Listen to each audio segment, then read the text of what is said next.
রাজনৈতিক যদি সদিচ্ছা না থাকে, আপনি কাঠামো পরিবর্তন করলে কি আবার ফ্যাসিস্ট তৈরি হবে না? পরিবর্তন করলে সমস্যাটা কোথায়?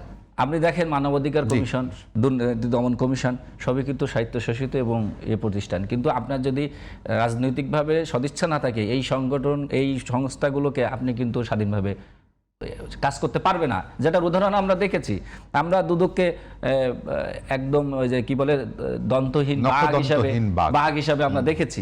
সুতরাং আপনি যত ইয়ে করেন, রাজনৈতিক সদিচ্ছা যদি না থাকে তাহলে আমি যত বলি, দেখেন আরেকটা বিষয়, এনসিপি জোট, আমি আপনাকে একটা প্রশ্ন করি, একটা ছোট্ট উত্তর দিই, তারপর আপনি প্রশ্ন করেন। যেটা হচ্ছে এনসিপি জামাত যে জোট, তারা কিন্তু জুলাই সনদের সাথে প্রথমেই বেইমানি করেছে।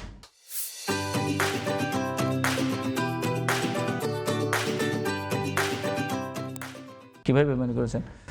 যখন জুলাই সনদে কিন্তু আছে যে ডেপুটি স্পিকার বিরোধী দল থেকে নেওয়া হবে, যখন বিএনপির তরফ থেকে প্রস্তাব দেওয়া হলো তখন কিন্তু তারা এটা মানেনি। তারা বলেছে জুলাই জাতীয় সনদ যদি বাস্তবায়িত হয় তাহলে অটোমেটিক তারা এটা পাবে, এই তো ব্যাখ্যা তারা দিচ্ছে।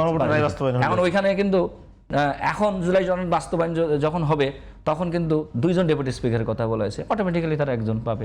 তো সেটাই তো তারা নিতে চায় না, কিন্তু প্রথম যখন আমরা যখন বিএনপি তরফ থেকে প্রস্তাব দিয়েছে যে জুলাই সনদে এটা আছে, আপনি ডেপুটি স্পিকার এটা নাম দেন, তখন কিন্তু তাদের পক্ষ থেকে নাম দেওয়া হয়। মামুন ভাই, আপনার মনে হয় কিনা যেমন স্থানীয় সরকার নির্বাচনের জায়গায় যদি আসেন, মানে আমি বলতে চাচ্ছি যে বিএনপির সদিচ্ছা নাই, আমি এটা বলছি না, কিন্তু বিএনপির যে কার্যক্রম তার মধ্যে মানে শিশির ভাই যেমনটা বলে যে আকাঙ্ক্ষার বিচ্যুতি হওয়ার একটা আশঙ্কা আপনি দেখেন কিনা?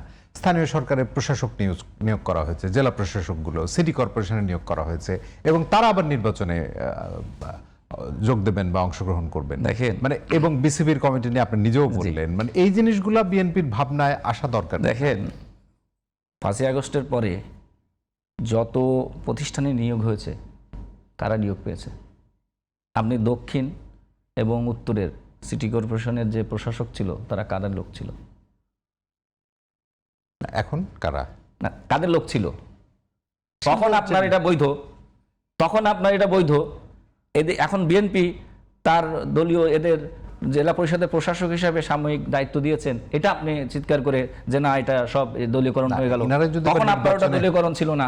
তখন আপনি দেখেন এই বিসিবিতে এনসিপির এখন যে মুখপাত্র, উনি যেভাবে নগ্ন হস্তক্ষেপ করে এই নির্বাচনটা করেছেন, তার জন্য ওনার বিচার হওয়া উচিত, এবং আজ হোক কাল হোক এটা হবে।